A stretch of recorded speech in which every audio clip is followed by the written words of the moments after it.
Gente, bienvenidos. El mundo moderno del occidente. Miren, acá tenemos este tablero que estuve preparando.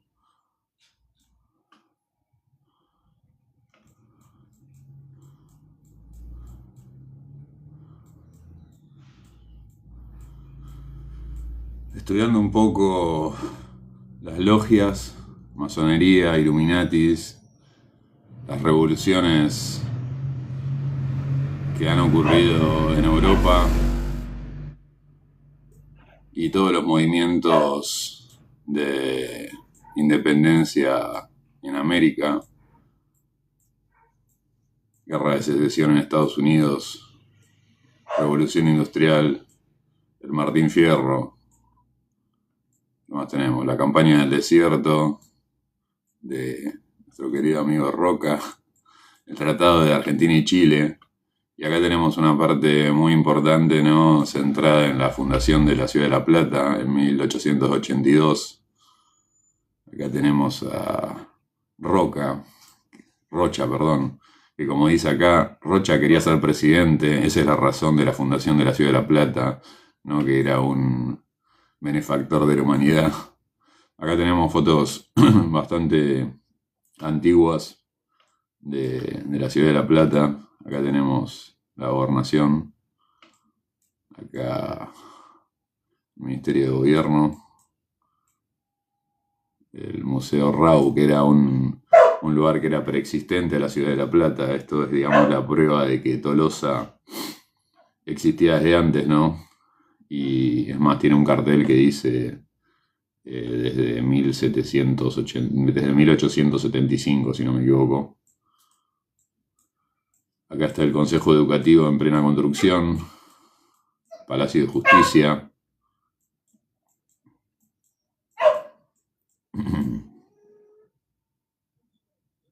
El Teatro Apolo, hoy en día Teatro Policía Podestá. Rata. Ese era el mercado que estaba en esa manzana que hoy está desocupada, ¿no?, sobre calle 49, entre 3 y 4. Hoy en día igual nuevamente se está utilizando como estacionamiento. ¡Basta! ¡Basta! Se está utilizando como estacionamiento, pero bueno, fíjense lo que era ese mercado, ¿no?, que después, bueno, se mudó al mercado de ahí, del Mercadito, ¿no?, que está en la zona de Tolosa, de Tolosa. Uno de los barrios más picantes de La Plata, ¿no?, hoy en día. Banco Hipotecario,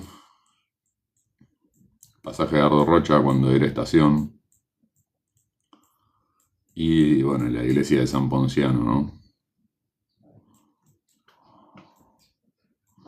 Este era el arco que estaba en la Plaza Rivadavia.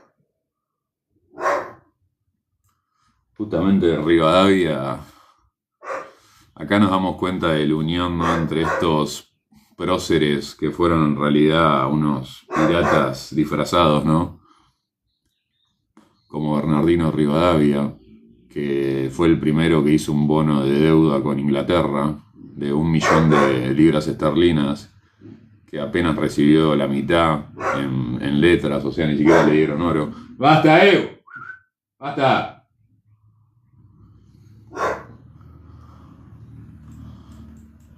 Parece que no va a entrar nadie, así que bueno, yo me voy a tener que poner picante, gente.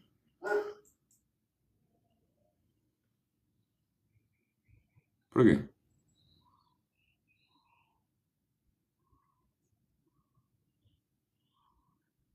No es pregrabado, gente, ¿qué es pregrabado?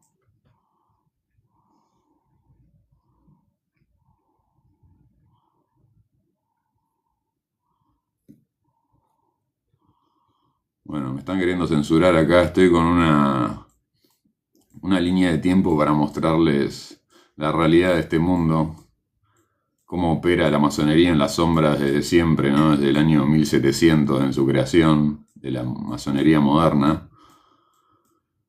Y bueno, haciendo un pantallazo por la línea de tiempo, ¿no?, de esta historia, vamos a darnos cuenta de quiénes son los que dominan el mundo y cuál es su verdadera intención, ¿no? Tenemos acá todos los últimos gobiernos, pero esto arranca mucho más atrás, acá. Esto arranca en 1717 con la creación de la Logia de Londres, la creación de la masonería moderna. En 1760 ocurre la primera revolución industrial con la creación de la máquina a vapor.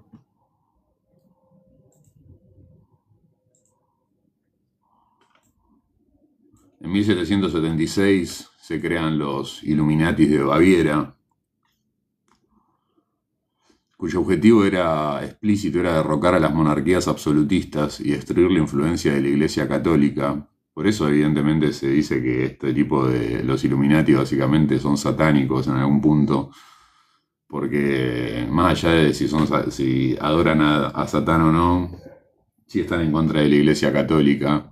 O sea, para entenderlo, en esta época era prácticamente un sinónimo el Reino de España y del catolicismo, ¿no? O sea, los españoles eran los católicos, básicamente.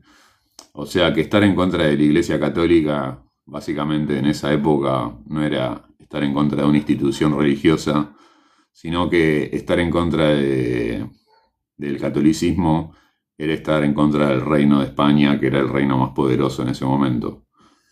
Así que Inglaterra lo que necesitaba era debilitar al Imperio Español y, bueno, o sea, básicamente al catolicismo, ¿no? Entonces, bueno, acá tenemos a Adam Weishaupt. Y casualmente, ustedes fíjense que en 1776 se crean los Illuminati y ese mismo año las 13 colonias se independizan de Inglaterra. O sea, ahí vemos un movimiento muy, muy loco, ¿no? Como por un lado se crean Inglaterra, digamos, crea una logia para derrocar a los reinos, digamos, y efectivamente libera a su colonia en el norte, ¿no? De América, libera a Estados Unidos, crea su propia independencia, digamos. Pero se sabe que siempre estuvo bajo el ala, digamos, de Inglaterra, ¿no? Más o menos hasta 1810, bueno, de 1776, fíjense que es más o menos la misma época del virreinato del Río de la Plata, ¿no? O sea, estamos hablando del mismo periodo de tiempo. Hasta que a fines de 1700, ¿no? Ocurre la Revolución Francesa, la guillotina para María Antonieta y el rey Luis. Y Napoleón toma el poder en 1804 de Europa. Y mientras nosotros, digamos, éramos colonia española, en este momento Europa colapsa y el rey es puesto preso, básicamente. Entonces ahí aprovechan, digamos, toman coraje, digamos, los argentinos, digamos, y los criollos, vamos a decirlo, porque no eran argentinos estrictamente, y forman, digamos, la primera junta, digamos.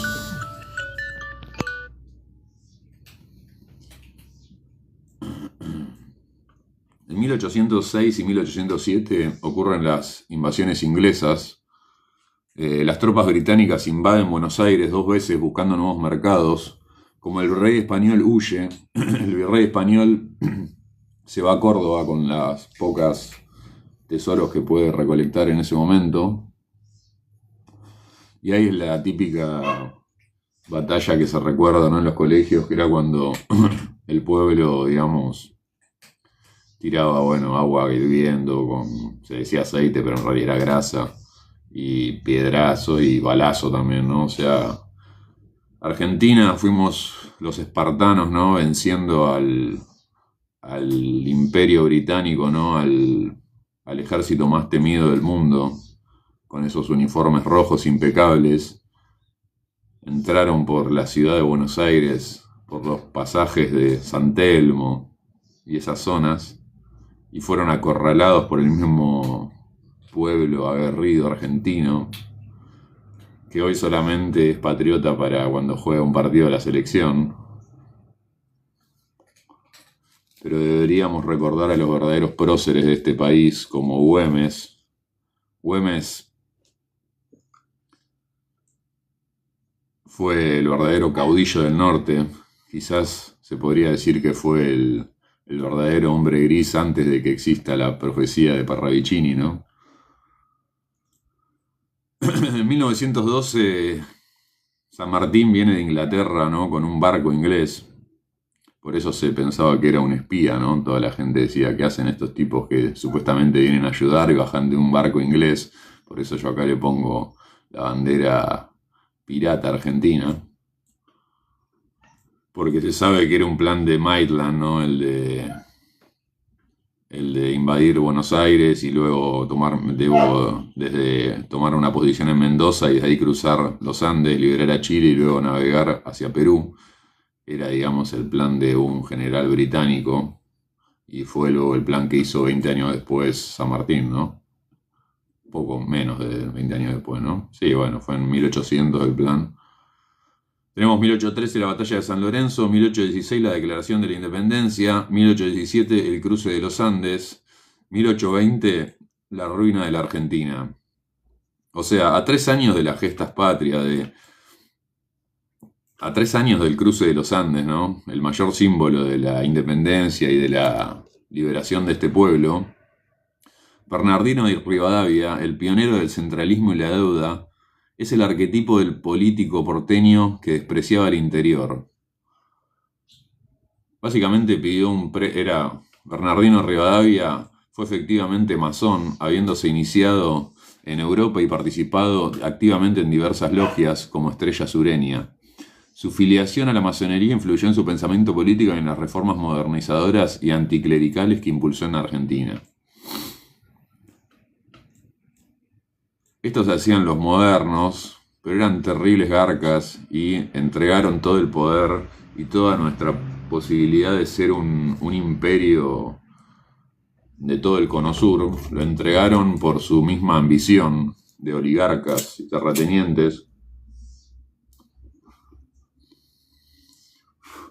Porque ustedes fíjense que algo que me di cuenta estudiando todo esto es que Estados Unidos, con la guerra de secesión, obligó a unir el país. O sea, el Estados Unidos también estaba dividido en norte y sur. En el sur estaban los esclavistas. En esa guerra se une Estados Unidos y forma ese gran imperio que hoy en día es los yanquis, ¿no? Y el plan de San Martín era básicamente lo mismo con Uruguay, Paraguay, Chile, Bolivia. Chile no en realidad, pero bueno, sí, Paraguay, Bolivia, Uruguay, quizás también Brasil. O sea, esa idea de un gran imperio en el sur era lo que nos iba a dar el poder para poder negociar con los grandes imperios europeos, ¿no? Por eso creo que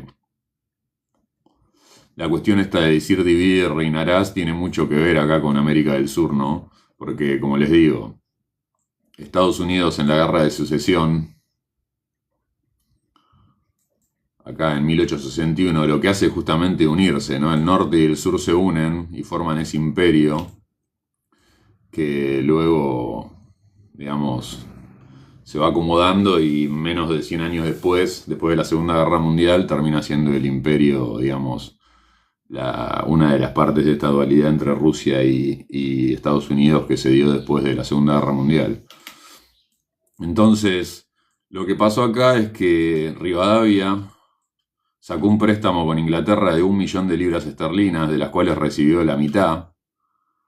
O sea, el comienzo de la decadencia argentina comienza con este tipo de gente, de estos porteños como Rivadavia, y la base de la ruina argentina se basan en la deuda, las tierras regaladas a oligarcas como Anchorena, Bullrich, toda esa gente, y el centralismo porteño. O sea, lo mismo que pasa hoy en día, ¿no? Que se habla tanto y la gente no entiende qué pasa con esto de la división con las provincias, es que evidentemente al tener el puerto en Buenos Aires, desde el año 1800 esto viene pasando, todo el comercio se centra en Buenos Aires y las provincias quedan ahogadas por este cuello de botella, digamos, que se hace en la provincia de Buenos Aires.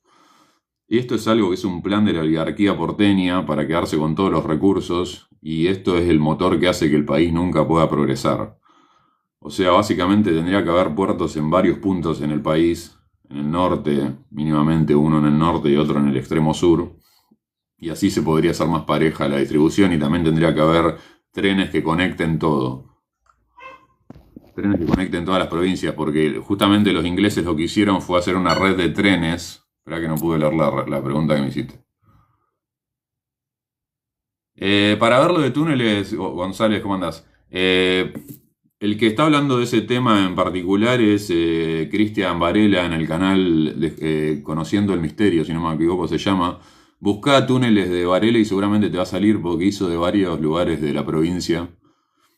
Yo en este momento estoy analizando un poco en esta línea, fíjense la línea que me mandé. Una línea con toda la información básicamente estoy hablando básicamente estoy hablando sobre la masonería y su implicancia en el mundo, ¿no? Porque siempre se habla de cómo, no, que bueno, que pusieron un presidente, ¿viste? Se lo baja el precio un poco a la influencia. En realidad la masonería es la que domina este mundo. Y si vemos el resultado de lo que es este mundo, también vemos que sus intenciones no son buenas, ¿no? Porque básicamente si las intenciones de la masonería fueran buenas, el mundo sería perfecto prácticamente, ¿no? Porque vienen controlando el mundo desde 1700, como lo vemos acá. En 1717 se crea la masonería moderna en Londres, la Logia de Londres, y en 1776 se crean los Illuminati de Baviera, ¿no? Con objetivo de derrocar a las monarquías absolutistas. Se sabe que, bueno, en esa época estaba la monarquía en Francia, ¿no? En España, obviamente, también en Inglaterra. Últimamente estoy viendo muchos que quieren mostrar todo de lo más. No entendí, ¿no? Pero bueno. Entonces tenemos la Revolución Francesa, ¿no? Que deriva en la llegada de Napoleón a Europa. Que en realidad Napoleón era digamos, un militar que ascendió al poder. Antes era todo monárquico, o sea, por linaje sanguíneo. Y Napoleón lo que implantó fue la cuestión de alguien, por decir, de abajo que llega al poder. Pero él al llegar al poder lo que hizo fue también autoproclamarse como rey, o sea que traicionó a la revolución, que era antimonárquica, por decirlo. En 1806 y 1807 tenemos las invasiones inglesas, o sea, acá es inaceptable, ¿no?, que un presidente argentino como Milei diga que admira a Margaret Thatcher. O sea, no podés nunca admirar a nadie de los piratas estos asquerosos ingleses que toda la vida nos quisieron pisar la cabeza con sus botas asquerosas. Así que tenemos que tener muy en claro, por eso lo importante es estudiar, gente, tienen que estudiar, eso es ser patriota hoy en día es estudiar historia y saber quién es quién en este mundo, porque nos vienen, digamos, tratando de tontos desde hace muchos años, desde hace más de 300 años, vamos a decir. Entonces la única salida a todo esto es que, primero, que sepamos quiénes fueron nuestros verdaderos líderes y próceres, como Güemes, por ejemplo, ¿no? No Rivadavia y Roca. El verdadero caudillo fue Güemes, quien a caballo tomó un barco inglés. O sea, esos son huevos gauchos de verdaderos patriotas argentinos. Y él fue atacado por los terratenientes, justamente. Él estaba librando, primero se la bancó contra los ingleses. Y luego también peleó contra los españoles, que fue el que aguantó la invasión, la nueva invasión española que venía bajando desde Perú. Él los retuvo en... Acá, vamos con Güemes.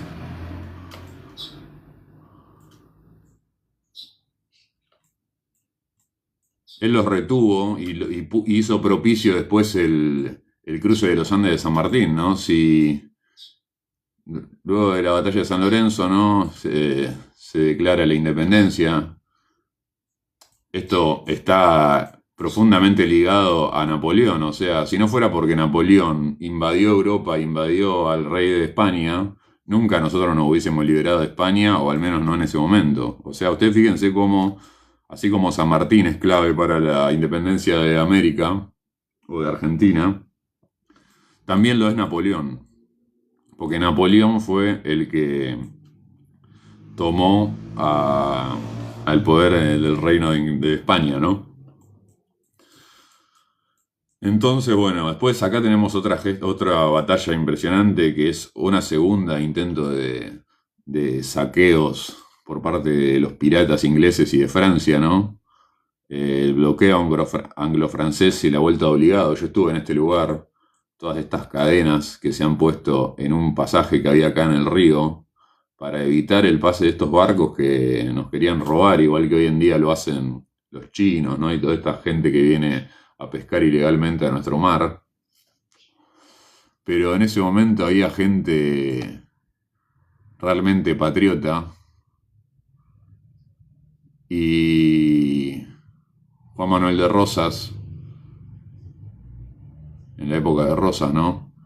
Metieron sus flotas de guerra en el río Paraná con la excusa de pacificar la región, pero el objetivo era comercial y geopolítico. Querían navegar libremente en los ríos internos de Argentina sin pagar aduana. Las fuerzas de Rosa cruzaron pesadas cadenas en el río Paraná y le hicieron pelota, básicamente. Lo hicieron huir nuevamente. En 1948 se crea el Manifiesto Comunista. 1861 a 65, la guerra entre el norte y el sur de Estados Unidos. 1870, Revolución Industrial, la segunda. Acá, digamos, la clave es pasar del carbón y el vapor a la electricidad y el petróleo, ¿no? Esa es la segunda revolución industrial.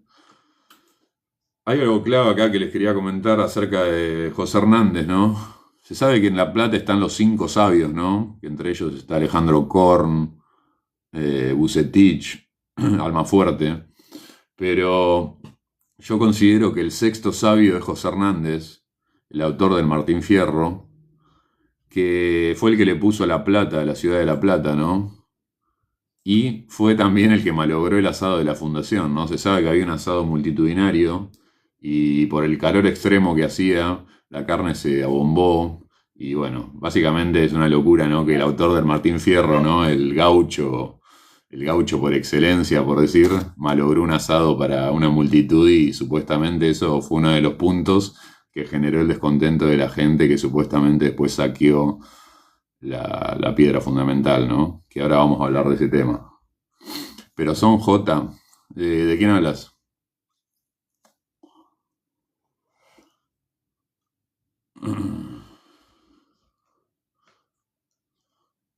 Los masones pueden ser de cualquier religión, digamos. Lo que importa es que seas básicamente un estafador, por decirlo de alguna forma. Y eso es lo que vamos a analizar ahora, ¿no? Bueno, como les digo, Martín Fierro, también, ustedes fíjense, de los sabios. Los sabios eran masones, no eran J. Bueno, escuchen esto. La frase más característica del Martín Fierro es: los hermanos sean unidos, porque esa es la ley primera, ¿no? Y cuando nos dicen los hermanos, estamos hablando en un léxico de logia, ¿no? No es el hermano de paterno, el hermano familiar, es el hermano de la logia, ¿no? El hermano masón.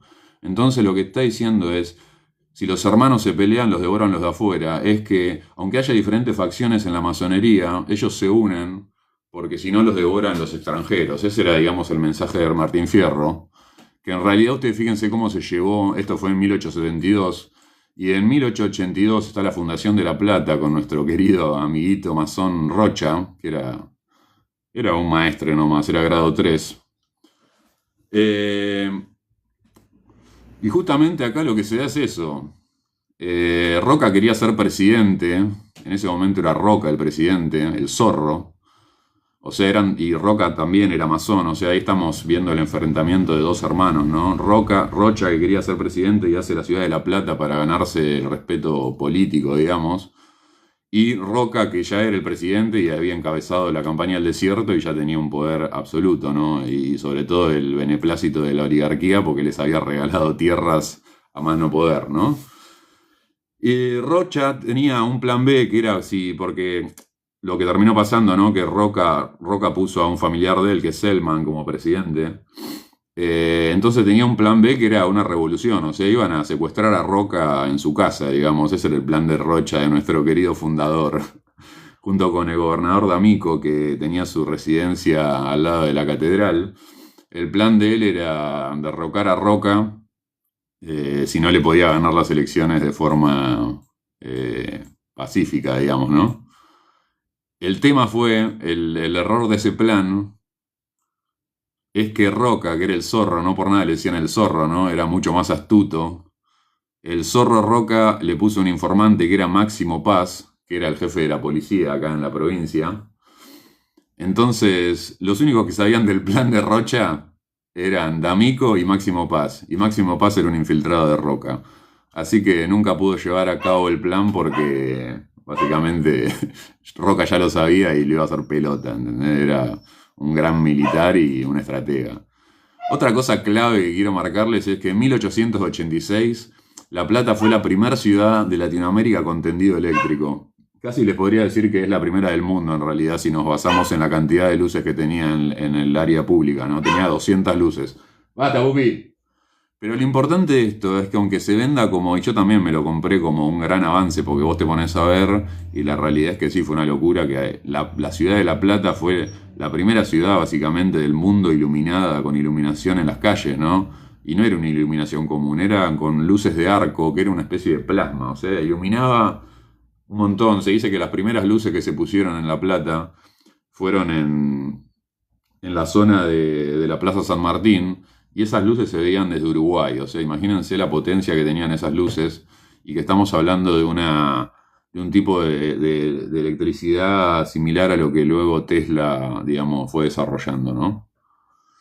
Entonces, pero si vamos al detalle de cómo fue la transacción y todo, la realidad es que Dardo Rocha compró un Blockbuster en 2010, o sea, poniendo las luces estas, porque él instaló un tipo de iluminación que, bueno, Buenos Aires ya lo había rechazado, porque esto quedó caduco al muy poco tiempo, ¿no? Las luces de arco que colocaron en La Plata.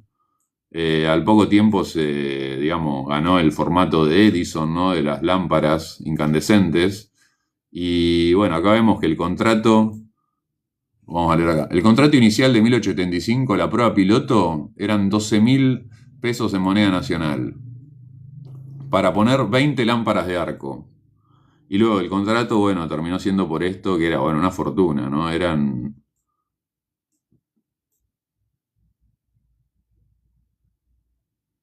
O sea, gastó una cifra astronómica para poner, para iluminar luces y ganarle a Buenos Aires en la carrera de la iluminación de los espacios públicos, pero lo que hizo fue endeudar a la provincia de una manera increíble y solo para una fanfarronería de él, ¿no? Digamos. O sea, ahora voy a leer acá un poquito.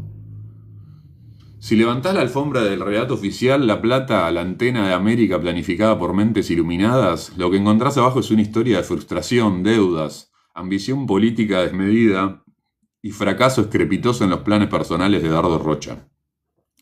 Lejos del bronce, de la épica masónica inmaculada, la realidad histórica de Rocha y la fundación de la ciudad encaja perfecto con esta definición de engreído y de perdedor político.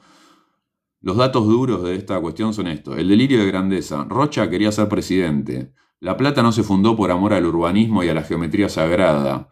El verdadero motor de Rocha es usar la ciudad como plataforma de campaña para ser presidente de la nación en 1886.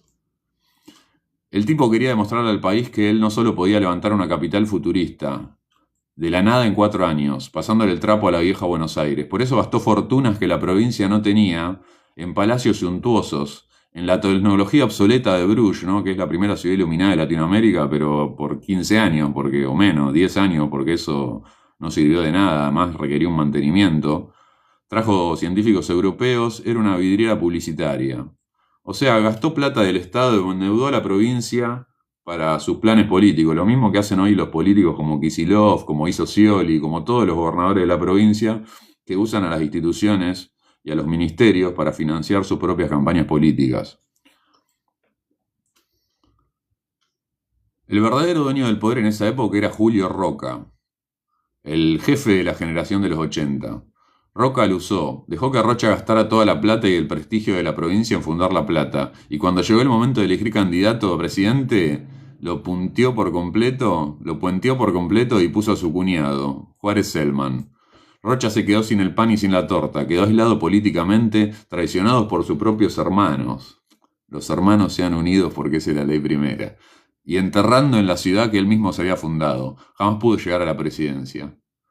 La quiebre económica y la maldición platense. El costo de esta fanfarronería tecnológica, o sea, de haber comprado Blockbuster a punto de fundirse, y estos contratos extravagantes como con la Bruce Company, la provincia de Buenos Aires se endeudó hasta el cuello con los bancos ingleses. Oh, me hace acordar algo, ¿no? Me hace acordar Rardo Rocha al querido Rivadavia, otro de estos masones endeudadores del país. La Plata pasó de ser la ciudad del futuro a convertirse en una ciudad fantasma durante los siguientes años. Los empleados públicos se iban, los comercios quebraban, las fastuosas diagonales estaban vacías. O sea, la ciudad de La Plata fue creada una ciudad para la oligarquía, donde estaba en el eje fundamental todos los porteños con sus casitas hermosas, y el resto estaba viviendo en el barro de las aledaños del centro de la ciudad diagramada por estos geómetras.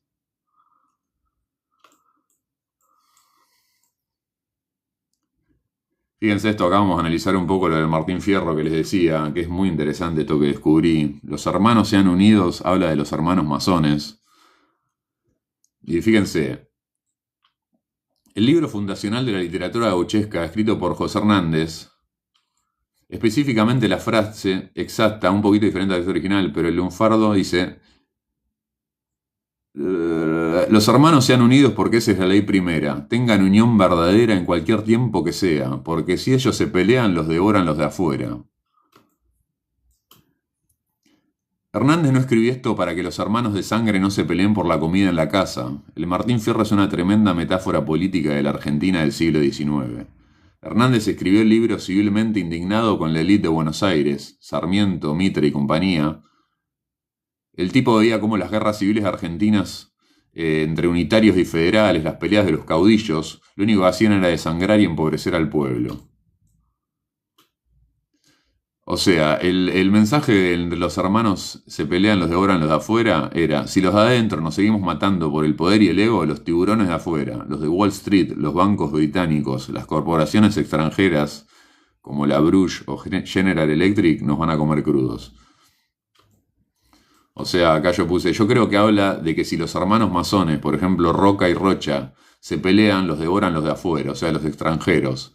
Por otra parte, ¿no fue José Hernández el que malogró el asado de la inauguración de La Plata? O sea, fíjense cómo se cruzan, ¿no? La masonería siempre nos deja estas claves, o estas, digamos, es como, yo veo como que es como el trofeo de los asesinos en serie, ¿no? Muchas veces a los asesinos en serie no se los descubre por su crimen, sino porque los asesinos no pueden evitar volver a los lugares donde hicieron los crímenes o llevarse algún trofeo y tener que conservarlo. Y esas son las cosas que terminan delatando a la mayoría de los asesinos psicópatas, ¿no? Y yo creo que la masonería pasa un poco lo mismo. La misma fanfarronería de ellos de asumir gente que en secreto fue masona, ¿no? Como por ejemplo en el caso de... Bueno, todos son secretamente masones hasta que mueren, ¿no? Pero ustedes fíjense cómo ellos eligen a quién se hacen cargo como que fue de la logia y quiénes no, ¿no? Así que podríamos decir que es una muy buena estrategia la que hacen, la de, digamos, solo reconocer como masones a los que les conviene históricamente, ¿no? Por ejemplo, el caso de Perón, recién hace muy poco se conoce que Perón era masón, o se volvió masón en Europa, digamos, cuando volvió para su segunda etapa, digamos, que básicamente quedó trunca, ¿no? Porque a él lo adoctrinaron con la masonería cuando volvió acá a Argentina en el 73, pero murió al año, o sea que no le sirvió ese intento de apaciguar las guerras civiles en Argentina y la revolución, porque que llegó ya en muy mal estado de salud Perón y al año ya caducó, digamos. Pero es muy interesante cómo siempre se habla, ¿no?, de los dos mandatos, ¿no? Eh, las dos diferentes eh, periodos, digamos, ¿no?, del peronismo.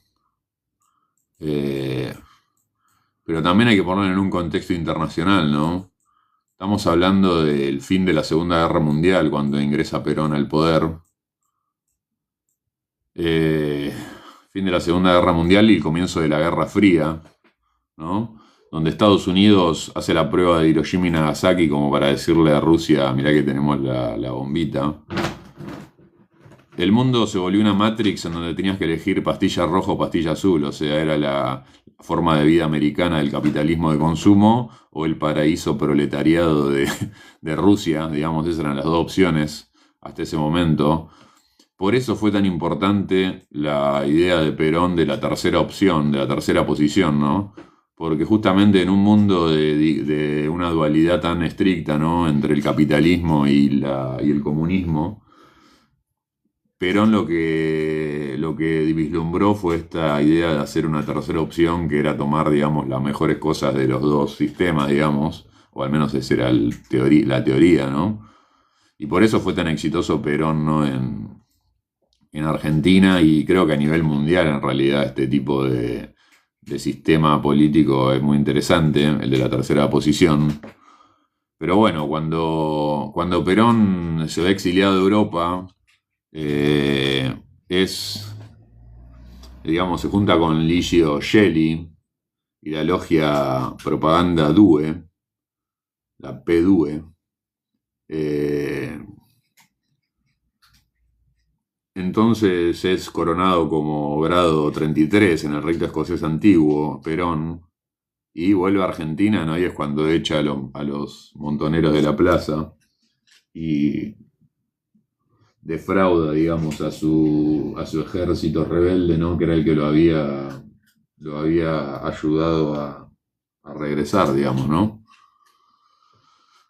Entonces, la explicación básicamente es esa. Perón era un librepensante en su primer mandato, por decirlo, era un militar, digamos, pero que tenía sus propios pensamientos y cuando volvió de Europa fue adoctrinado por la masonería europea y volvió con un mandato de apaciguar, digamos, y evitar una revuelta, digamos, ¿no?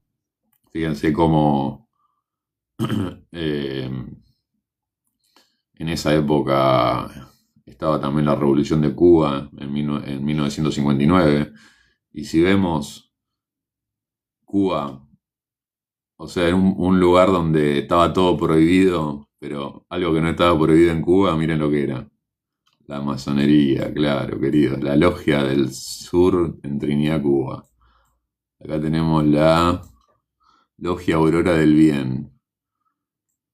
Y tenemos acá un gran edificio, ¿no?, que es Masonería en la Cuba comunista. Miren. Acá nos damos cuenta una parte clave, ¿no?, de la masonería. A ellos les importa un carajo de la ideología, todo, ¿entienden? O sea, lo que importa es el poder y llevar a cabo sus planes, digamos, ¿no? Fidel Castro, muy probable que sean masones. Fidel Castro y el Che Guevara también.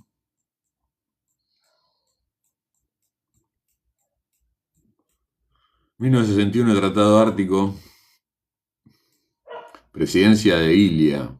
Importante, ¿no? Quiso devolver una postura soberana, anuló contratos petroleros con Estados Unidos y defendió los medicamentos nacionales, lo que le valió el recelo del poder financiero. Fue derrocado por un golpe diseñado en los grandes salones corporativos. Se dice, digamos, que el derrocamiento de Ilia tenía olor a petróleo.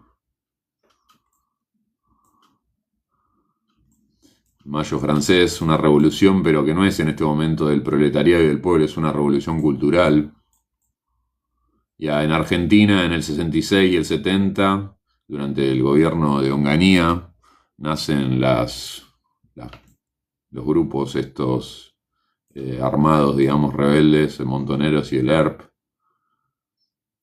que básicamente estaban financiados por las facciones de Lenin y Trotsky. Y bueno, los montoneros no eran la parte extrema del peronismo, ¿no?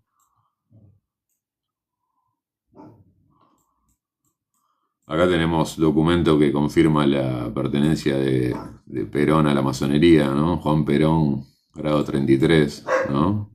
Masonería Universale del Rito Escocese.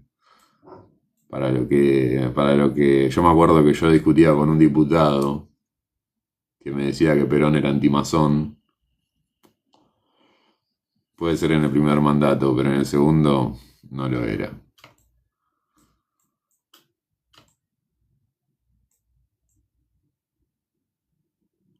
Perón vuelve como grado 33 en el 73, como grado 33 en el 1973, el día de la masacre de Seiza.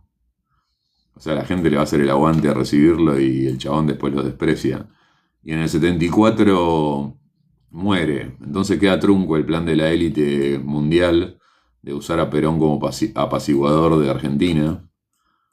Y por eso en el 76 la Junta Militar, ¿no? Por eso le pongo la bandera argentina y pirata, porque las juntas militares son el sueño húmedo de Inglaterra, ¿no?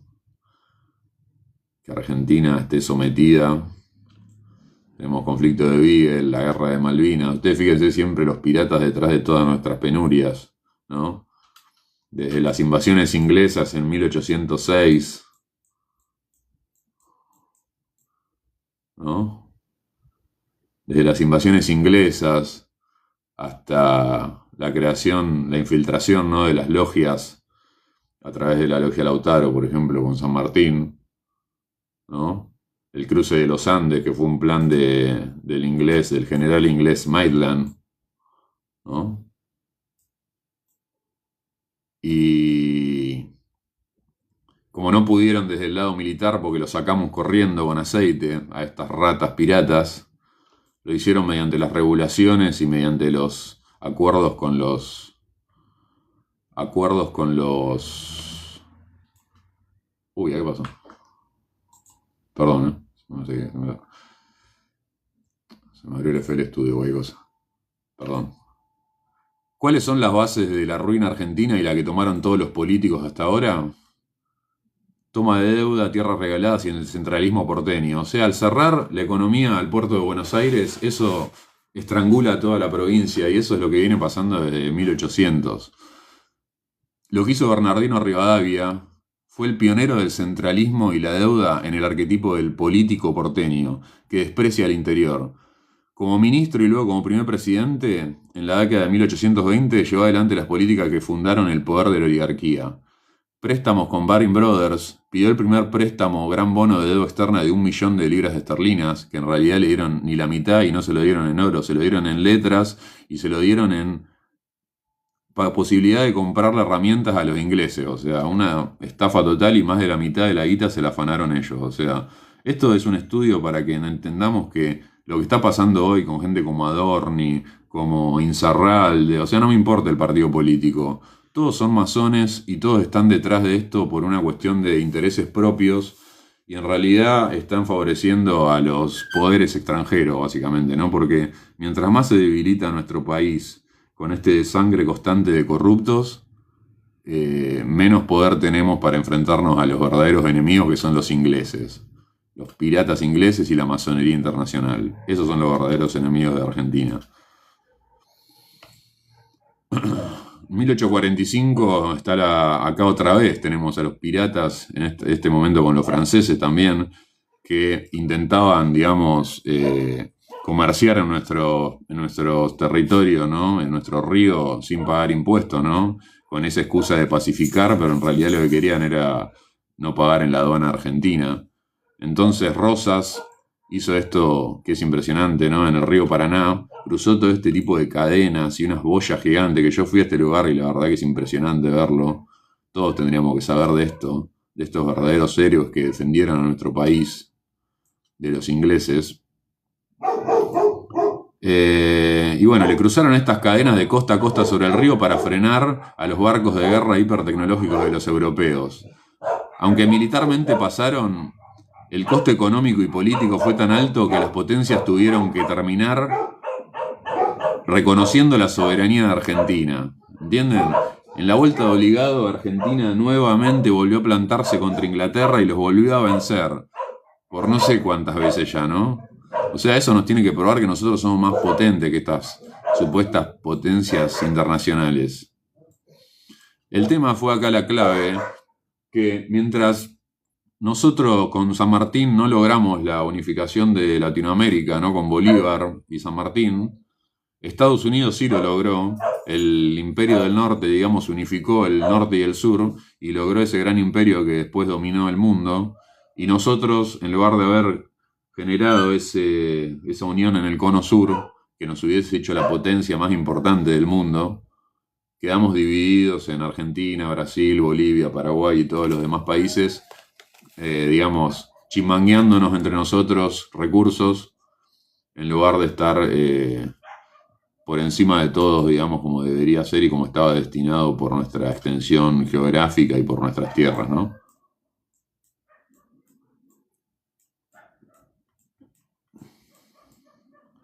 Tenemos acá la Feria Mundial de Chicago, que es donde Tesla utiliza las luces inalámbricas por primera vez.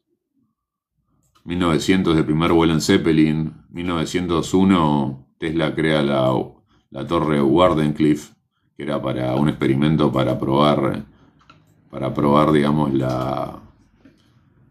esta electricidad inalámbrica.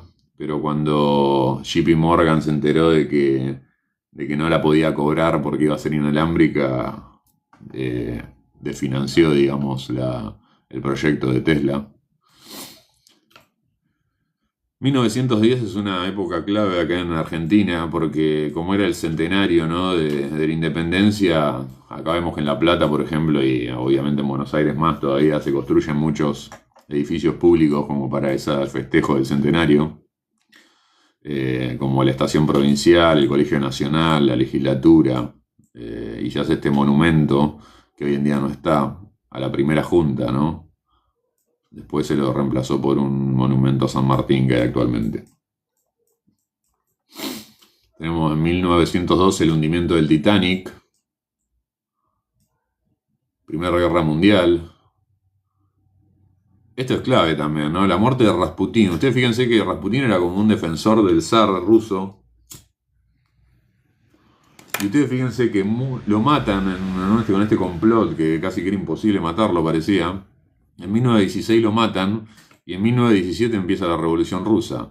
Que la Revolución Rusa no es otra cosa que una infiltración de Alemania y Estados Unidos. O sea, Alemania manda a Lenin en un tren que supuestamente llevaba enfermedades, bacterias y cosas, entonces no era interceptado, y manda a este caballo de Troya, digamos, desde Alemania, y Estados Unidos manda a Trotsky también desde Estados Unidos, digamos. Entonces los grandes revolucionarios comunistas venían de Alemania y de Estados Unidos. De Alemania venían porque Alemania se estaba enfrentando a los aliados y a los rusos y necesitaban debilitarlos un poco, entonces la revolución rusa les vino como anillo al dedo. Ahí fue que Rusia se tuvo que retirar de la guerra, ¿no? En 2017 ocurre la demolición de Wardenclyffe, lo que podría haber generado la energía libre, ¿no? Y bueno, y en 1919 termina la Guerra Mundial y se firma el Tratado de Versalles, que es el que le impone a Alemania sanciones económicas y de todo tipo que terminan derivando en el nazismo y en la Segunda Guerra Mundial, ¿no? O sea, el poder, digamos, hizo lo mismo que hicieron con Argentina, con Alemania, o sea, le pisaron la cabeza con sus asquerosas botas. pero Alemania terminó rebelándose al muy poco tiempo, digamos, no soportó esa humillación. En 1922 aparece Benito Mussolini en Italia. Y eh, Irigoyen y Alvear crean YPF, Yacimientos Petroleros, lo cual no agrada mucho al internacional, digamos, ¿no? Y acá ocurre algo que es clave, ¿no? Porque acá siempre se habla de cómo Argentina era potencia, ¿no? En ese momento como agroexportadora, como el semillero el granero del mundo, ¿no? Es verdad, ¿no? Porque éramos como una especie de colonia inglesa encubierta que le exportábamos productos. O sea, nosotros, el otro día había un compañero que me decía, no, esas botas son inglesas, son bárbaras. Sí, las botas inglesas bárbaras se hacen con cuero argentino, de la pampa argentina. Así que hay que empezar a darse cuenta un poco, ¿no? De tanta admiración que tenemos por cosas que la verdad que no debería ser así.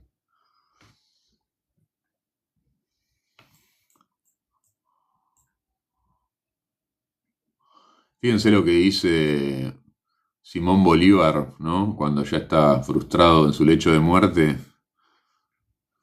En 1930, Simón Bolívar dice, la América es ingobernable para nosotros. El que sirve una revolución hará en el mar. O sea, se tiene que ir, lo que hizo después el Che Guevara, ¿no? Que se tuvo que ir.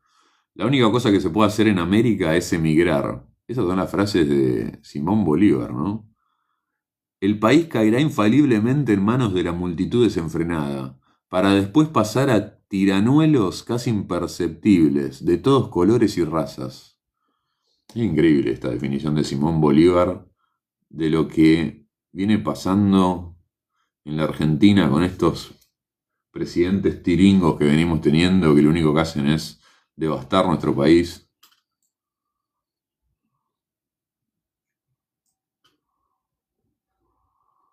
Cuando se expulsó a los españoles, el mapa del virreinato se desintegró. San Martín y Bolívar querían la unidad, pero chocaron contra los intereses de las oligarquías locales y los terratenientes.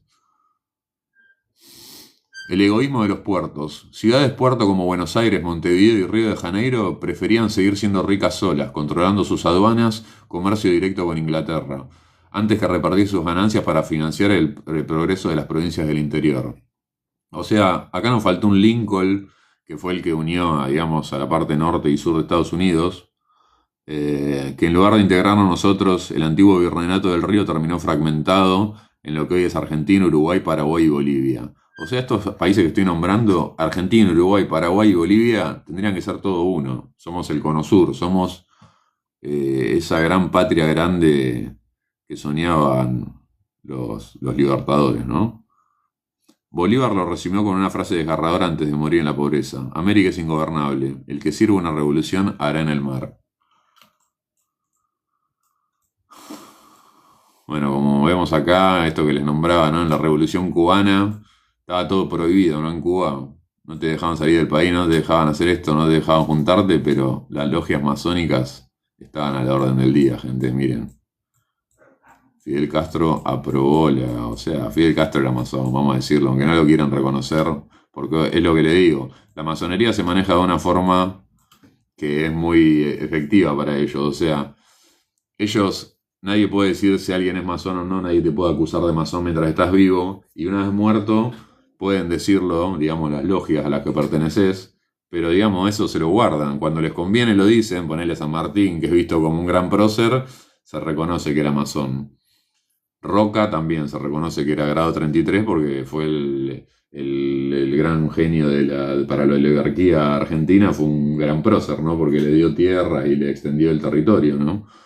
Entonces, la masonería se maneja de esa forma de reconocer al que fue masón cuando les conviene, ¿no? Por ejemplo, Perón, como les digo, hace muy poco se reconoció que era masón. Lo mismo pasa con Alfonsín, que también era masón. O sea, ahí nos damos cuenta de que cómo puede ser que en las bipolaridades de los partidos políticos siempre tenemos la misma gente, ¿no? Es como pasó en estas elecciones de Massa y Milei, que el presidente de las logias masónicas dijo que tenía gente de los dos lados, ¿no? Eso es muy evidente, no hace falta que nos lo diga este tipo. ya sabemos que están de los dos lados porque son gente sin escrúpulos que solo busca el poder y, y el dinero, básicamente, ¿no? Acá tenemos el regreso en el 73 de Perón, y acá tenemos la prueba de que era masón, rito escocés. Acá.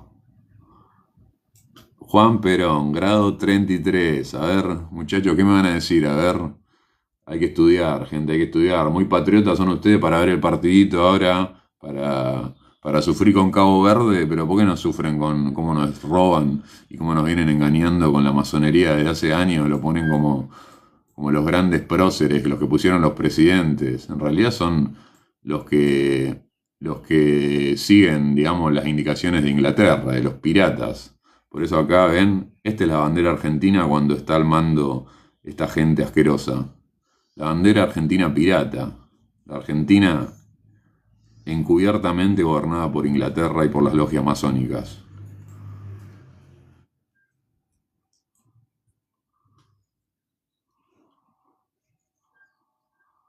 El líder que preparó la élite europea para apaciguar la rebeldía en Argentina, ¿no? Que venía de acá, ¿no? De las organizaciones, justamente la parte peronista extrema, que eran los montoneros, y el ERP, que era la parte financiada por Rusia, digamos, ¿no? Por marxista y leninista, digamos.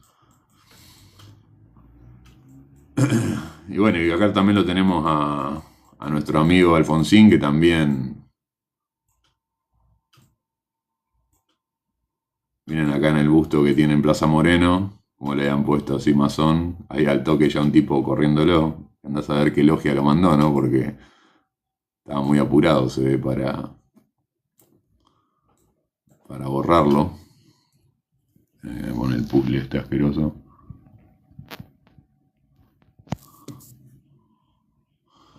Y acá tenemos la prueba de que también Alfonsín era masón. Gran logia de la Argentina. Alfonsín Raúl Ricardo. No sé si dice el grado acá, a ver. No me dice el grado. Pero bueno, vamos a asumir que era grado 33 también, porque los políticos terminan siendo grado 33 porque es en el grado que tenés que se centra en esa parte, no en la parte de la política. O sea, no es una cuestión de escalas, o sea, no es que porque sos grado 33 sos mejor que un grado 17 o 18, ¿no? Son diferentes cuestiones y se apunta a diferentes cosas, ¿no? En los grados creo que hasta el 17 está más apuntado a lo que es los artistas, los escritores. Acá tenemos algunas fotos de la apertura de la piedra fundamental, ¿no? Acá está, ¿no? La piedra fundamental de La Plata ya abierta. Y acá estaba el gobernador de ese momento. Esto fue en la época de la dictadura, o sea, se abrió la piedra aunque estábamos en época de dictadura.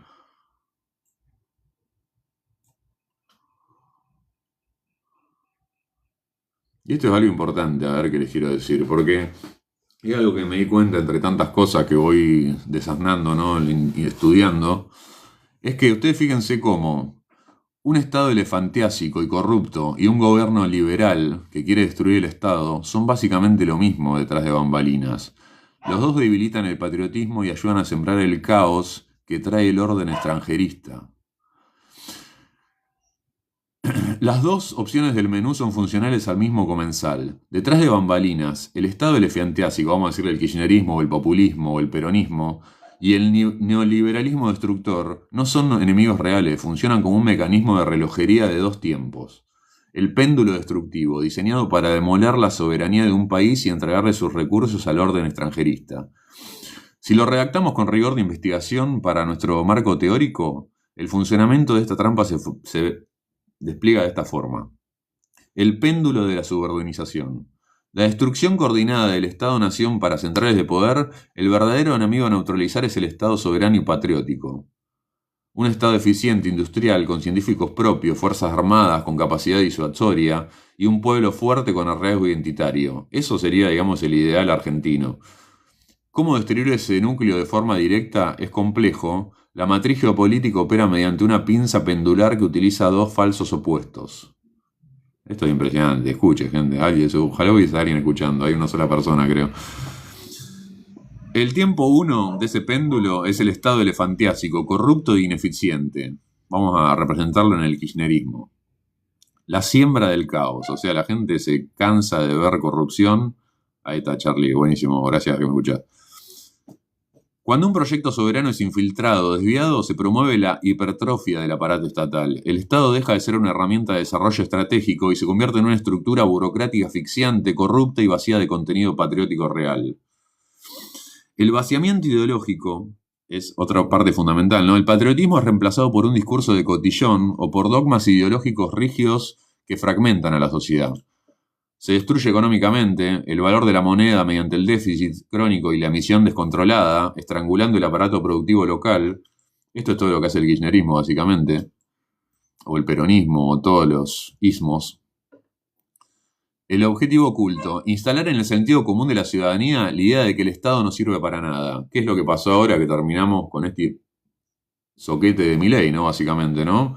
O sea, básicamente te llevan del péndulo de una cosa a otra, ¿no? De un estado elefantiásico que gasta de más y se hace insostenible, te hacen llevar a la opción de que destruir el Estado es la opción, ¿no? Y destruir el Estado básicamente es lo que quiere la masonería internacional y los grandes poderes internacionales que quieren que esto sea un patio de comida, ¿no? Para ellos, ¿no? Un lugar que no tenga leyes, que no tenga regulaciones, para que ellos puedan desmantelarla de manera simple, digamos, ¿no? Entonces, el primer tiempo de ese péndulo es el estado elefantiásico y corrupto e ineficiente.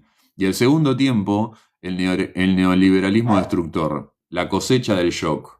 O sea, siembran el caos y el orden es algo alterado, ¿no? Cuando vos estás en una situación de caos, ese nuevo orden que te van a plantear no va a ser algo que vos aceptarías en una normalidad, sino que es un nuevo orden. Es como, por ejemplo, la nueva normalidad que se hablaba después de la pandemia, ¿no? Ya no era la normalidad de antes, las libertades y todo, era una nueva normalidad que te estaban induciendo, en la que ya no eras libre, que tenías que vacunar con lo que ellos te decían, tenías que salir a la calle si ellos te lo permitían, si ellos consideraban que vos eras indispensable o no. ¿Entienden cuando se pone en juego esa cuestión de estas nuevas normalidades que implantan después del caos que generan, ¿no? Es como lo que se dice también de que si hubiera una invasión extraterrestre, esa nueva normalidad que se generaría sería una alteración total de la normalidad. Por ejemplo, un gobierno mundial, unas dictaduras autoritarias a nivel mundial, pero bueno, que serían, digamos, coherentes en ese orden del caos de una invasión extraterrestre. Pero bueno, así es como se manejan las grandes élites. Tenemos que empezar a ser un poquito más inteligentes y estudiar un poco para poder, digamos, analizar estas cosas. Vamos a hacer un paralelismo entre la masonería y el nuevo dios que es el mercado. El gran arquitecto del universo, que es el líder de la masonería, hoy en día es el mercado, ¿no? Esa mano invisible. Las logias y los templos iniciáticos hoy en día son los think tanks, foros globales y bancos centrales. La fraternidad universal sin fronteras es la globalización financiera y el libre flujo de capitales, o sea, el mercado libre. Ordovab Chao, política de shock, aprovechar la crisis para imponer reformas. Qué similitudes, ¿no?, que tiene el mercado y el orden del caos, ¿no?, que está en el billete del dólar. Bueno, gente, abramos los ojos. 1989, la caída del muro de Berlín. En el país que se impuso a través de la burocracia, perdió por una burocracia también, ¿no? Porque en una conferencia de prensa alguien dijo que iban a poder salir, digamos, de este muro. Y dijo que le preguntaron a partir de cuándo era y dijo inmediatamente, y la gente salió a la calle y cruzó el muro. Y bueno, así fue que cayó el muro de Berlín, con una conferencia de prensa. Muchos yo creo que no lo saben eso. Años 90, Menem, neoliberalismo, pizza y champán, privatizaciones, orden, pero el orden masónico, ¿no? El orden. En el 91 se crea el Internet. 2001 tenemos las Torres Gemelas y el colapso de la Rúa, ¿no? O sea, el caos. Peligro institucional. O sea, imagínense, en una situación como la que pasó en el 2001, en el famoso que se vayan todos, eso es un caos totalmente masónico, ¿no? Un caos en la sociedad que va a imponer una nueva normalidad, ¿no? Fíjense que ahí pasaron como 8 presidentes, o sea, fue una locura lo que pasó desde 2001 hasta 2003, que asume el kirchnerismo con su corrupción, uso de causas nobles y pérdida de la entidad de la tercera posición, ¿no? Porque si algo teníamos nosotros era al menos que habíamos salido de esa dicotomía entre izquierda y derecha con el peronismo, que era la supuesta tercera opción, ¿no? Pero bueno, a partir de estos nuevos gobiernos, ya desde los 90 había deformado ya la idea del peronismo, ¿no? Con Menem. Y bueno, ni hablar el kirchnerismo. Después Macri, un representante de la oligarquía, una familia privilegiada por la dictadura. Fernández, un títere que impuso la pandemia, feminismo, aborto, que en definitiva es el plan de la élite global, ¿no? De la reducción de la población, ¿no? Matar a los bebés de los pobres, no de los ricos, ¿no? Y también ocurrió en 2019 el arresto de Jeffrey Epstein, ¿no? O sea, la élite herida realmente porque se hizo público sus prácticas. Por eso parece que después pasó esto, ¿no? La pandemia.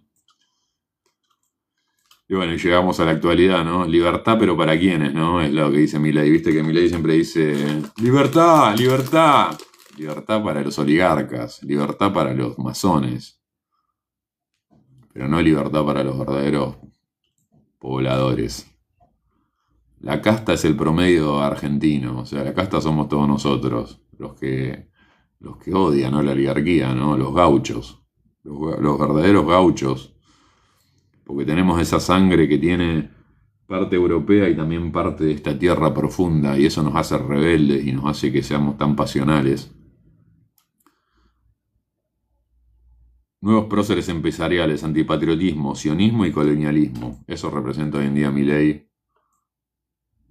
pero es lo mismo que representaban los gobiernos desde el año 1800, ¿no? Así que bueno, ya vamos a seguir analizando esto.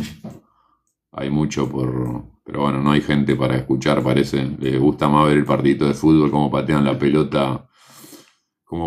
pelota 11 millonarios, les parece más importante que a saber de historia argentina, ¿no? La verdadera historia argentina, con la masonería por detrás, con Inglaterra por detrás, porque si hablamos de masonería no podemos evitar hablar de los piratas ingleses, ¿no? Que es de donde vienen todos los planes de la masonería, ¿no? Logia Lautaro, infiltraciones masónicas en las gesta patria, ¿no? Las invasiones inglesas de 1806 y 1807, cuando fueron expulsados por el pueblo argentino, ¿no? Por los negros y los gauchos, ¿no? En la ciudad. Fue como nuestra guerra espartana, ¿no? Un ejército profesional como el inglés, el más temido del imperio inglés, fue derrotado por estos argentinos patriotas que el inglés los subestimó, pero no esperó que los iban a liquidar de la manera que los liquidaron. Luego, al ver que no podían hacerlo por la fuerza, porque no tenían huevos para atacarnos los ingleses, porque ya lo habíamos hecho pelota varias veces, infiltraron a gente como San Martín, que fueron, digamos, adoctrinados en logias inglesas y europeas. Pero yo creo que quizás a San Martín se les dio vuelta en un punto. El cruce de los Andes se sabe que era un plan que tenía un general inglés, ¿no? Maitland, que era conquistar Buenos Aires y desde Mendoza cruzar los Andes. Bueno, era todo un plan que después de 20 años que estaba acá, digamos, lo tengo acá anotado.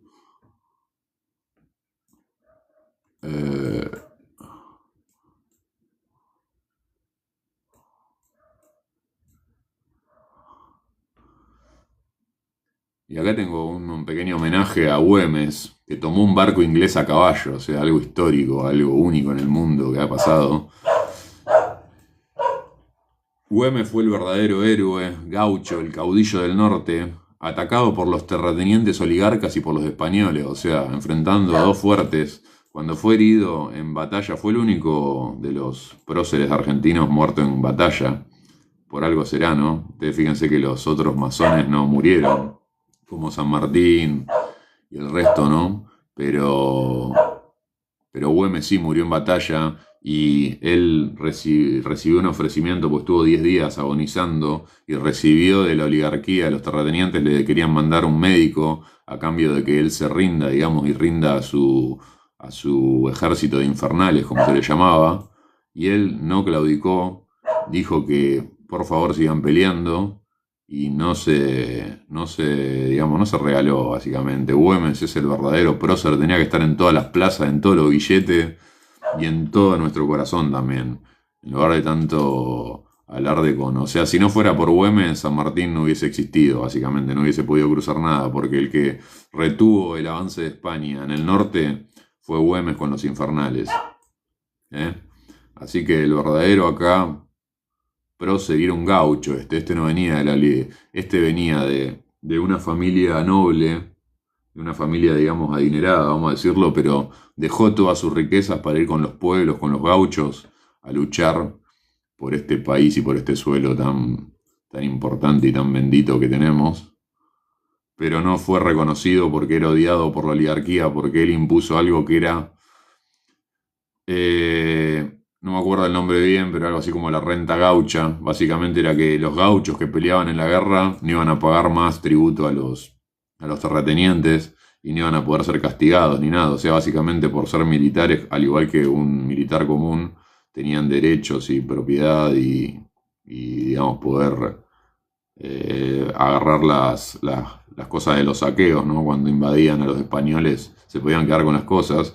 Y mediante eso Güemes logró crear un ejército súper fiel a su figura y que no tenía ninguna piedad contra los invasores, digamos, y usó una estrategia que era increíble, que era la de ir chimangueando, digamos, a los ejércitos gigantes de españoles, los iba atacando de a poco en la retaguardia, cuando estaban durmiendo, hacían una estrategia muy interesante que era la de la tierra arrasada. Cuando los españoles llegaban a un pueblo esperaban encontrarse con las mujeres y la comida y las vacas y todo, y este tipo hacía que se vayan a los montes con todas las pertenencias que tenían. Entonces cuando llegaban los españoles encontraban pueblos fantasmas, se morían de hambre y después eran encima atacados de a poco por estas tropas de los infernales de Güemes, y así fue como este caudillo del norte logró vencer a los ingleses y a los españoles en reiteradas veces. Antes había había resistido el ataque de los ingleses, ¿no? En las primeras invasiones. Como les digo, este fue el que atacó un barco inglés a caballo, porque había habido una bajada del río y había quedado unos 400 metros de la orilla, y él fue con su ejército de infernales, que eran gauchos, y bueno, y hizo rendir al barco inglés, ¿no? Sin embargo, para la oligarquía porteña era un enemigo. Entonces, tenemos que analizar la historia y empezar a reivindicar a los verdaderos próceres. No digo que San Martín no lo sea, pero Güemes es tan importante como él, igual que Belgrano y tantos otros. El sargento Cabral. Rosas, por ejemplo, ¿no? Acá en la batalla de la Vuelta de Obligado, ¿no? Cuando ponen en el río las cadenas para que los barcos no puedan pasar, y a partir de ahí Inglaterra y Francia tienen que reconocer la soberanía de Argentina. Bueno, y así. Acá hay algo. Lo último que voy a repasar es esto: el mito de la bruja de Tolosa, la jugada maestra del zorro. Esto es clave, o sea, que entendamos esto. Tolosa fue una ciudad que fue superpuesta por el trazado platense. O sea, Tolosa existía desde antes, desde 1871. El diseño del cuadrado perfecto de La Plata de Benoit y Rocha irrumpe en el territorio de Tolosa, ¿no? Corta la cuadrícula original de Tolosa, expropia tierras, degrada al pueblo a la categoría de periferia, ¿no? De Tolosa. El clima social, resentimiento, tensión legítima de los vecinos de Tolosa hacia la nueva élite aristocrática masónica que venía a instalarse en los palacios de las Diagonales. Acá tenemos la prueba como el Museo del Automóvil, que está dentro del trazado de La Plata, en calle 1, 34 y 35, tiene la fecha de 1875, o sea, antes de la fundación de la ciudad de La Plata, que es en 1882. Entonces, después acá tenemos algo clave, que es, en la inauguración de La Plata en 1982, la fundación es un caos logístico, calor extremo, falta de agua y el fracaso político masivo, porque Julio Roca, el Zorro, y toda la plana mayor de la nación pegaron un faltazo histórico para vaciarle el palco y minar las ambiciones presidenciales de Dardo Rocha. Sí, Chagli, es increíble lo de Güemes, te infla el pecho, la verdad, como argentino, y más sabiendo que era un gaucho, o sea que era un verdadero mestizo de estas tierras también, y que no se rindió ni ante la oligarquía, porque hay que ver esa guerra de dos francos que hay acá, ¿no? Porque a pesar de que San Martín y todos estos líderes militares ganaron la independencia, los líderes comerciales y políticos porteños cedieron el poder a Inglaterra por debajo mediante las logias, ¿entienden? Entonces, mientras los grandes próceres luchaban y los gauchos morían en las guerras, los Dardo Rocha, los Roca de la época, negociaban con los ingleses por detrás. Así que bueno, esto es importantísimo, miren. En la inauguración de La Plata básicamente no vino nadie, ¿entienden? No vino el presidente, que era lo más importante. Entonces Rocha le ordenó sacar fotos de lejos a Tomás Bralde, y por eso están estas fotos de la inauguración, ven que se ve de lejos, no se puede diferenciar a nadie, básicamente, ¿no? Esta fue la orden, este es Tomás Bralde, fotógrafo oficial, digamos, de la construcción de la ciudad de La Plata. Sacó estas fotos lejanas y mandó a Italia, a Milán, a hacer esta litografía, que es como, yo le puse acá de título, el primer photoshopeo de la historia, ¿no? Porque básicamente acá lo tenemos en calidad para que nos podamos acercar. Básicamente lo que hizo Rocha es mandar a hacer un cuadro, un dibujo, y ahí agregó a Roca, agregó a Belgrano, agregó a mucha gente que no había concurrido a la inauguración de La Plata. Acá tenemos, ¿no? La piedra fundamental, ¿no? Acá. Estos son los hijos de Rocha, que uno estaba muerto, si no me confundo. Bueno, alguno de estos es Roca, no Rocha, todavía no los puedo identificar bien, estoy intentando poder identificarlos, ¿no? Pero bueno, acá por ejemplo, podemos ver acá a Belgrano, por ejemplo, ahí, ¿no? Que obviamente no asistió a la inauguración de La Plata. Pero ustedes fíjense cómo este intento masónico, ¿no? De manipular la realidad, ¿no? Porque obviamente en ese momento no había foto, no había otro tipo de manera más que la oral de guardar quién había asistido y quién no a la inauguración de la ciudad de La Plata. Entonces, haciendo este cuadro, que es un intento de reescribir la historia, ¿no? Que evidentemente no le funcionó, ¿no? Porque se sabe la realidad de que no fueron, pero esto se sabe por el hecho de que, digamos, Roca, el Zorro, era mucho más astuto que Rocha, y le hizo un contraataque esotérico, la Z del Zorro. Esto es impresionante, escuchen. El contraataque... Como acá, la bruja así se leen ahí. No, pero no leo nada ahí. El contraataque esotérico, la hipótesis de Roca. La jugada maestra de Roca para destruir el relato oficial de Dardo Rocha. El Zorro y su aparato de inteligencia inyectan en el radiopasillo popular el mito de la bruja de Tolosa. El sentido de la operación. Chivo expiatorio. Transforma a las víctimas del atropello territorial, los tolosanos, en villanos resentidos y culpables del bardo de la inauguración. O sea que habían saqueado la piedra y se habían llevado los vinos y las monedas. Cortina de humo. Desvía el foco de la discusión, la guerra política entre Roca y Rocha, hacia el esoterismo y el folclore barrial. Burla antimasónica. Rocha y Benoit adoraban el misticismo intelectual, la geometría sagrada, escuadras y compases. Roca les tira una burla psicológica destructiva, un gualicho de tierra, un sapo cocido, una macumba criolla. Les humilla el ego demostrando que una bruja de pueblo anula su gran obra racionalista. Y otra cosa impresionante es los 100 años de perdón. ¿Por qué 100 años de perdón? Digo, porque toda esta cuestión de la piedra fundamental era una cápsula de tiempo de 100 años, ¿no? Entonces él sabía que no se iba a poder abrir esta piedra por 100 años y no se iba a saber si se habían saqueado o no las monedas y las botellas hasta después de 100 años. O sea, era un plan perfecto de Roca. El blindaje perfecto del tiempo. La trampa del candado temporal. Al ligar el maleficio a la piedra fundamental sellado bajo tierra, Roca crea un mito inalcanzable e irrefutable. Sabía que por protocolo la urna no se abriría hasta el centenario de 1982. Tenía una impunidad por 100 años. Durante un siglo entero el mito crece, libre, en los conventillos, cafés, sin ningún científico que pueda desmentir. Para cuando se abre la urna, la mentira ya está en el ADN de la ciudad.